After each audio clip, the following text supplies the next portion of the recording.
All right, we're here with Jamoy Topey.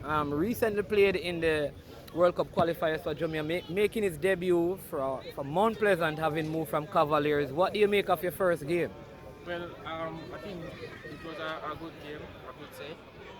Though it's the first I'm playing one other team, so it was good in practice. Okay, I mean, what do you think you need to do as a team to perform better defensively because you guys conceded two penalties today?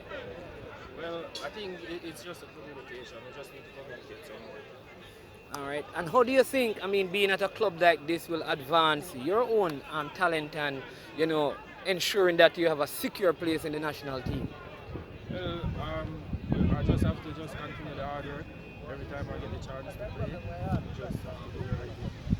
All right, Jamoy Topey, all the best. And again, congratulations to you and your team today. Though you gave up a penalty, I think it was a very, very good performance today. And you got the win. And that is what matters the most. All the best going forward. Thanks. Yeah.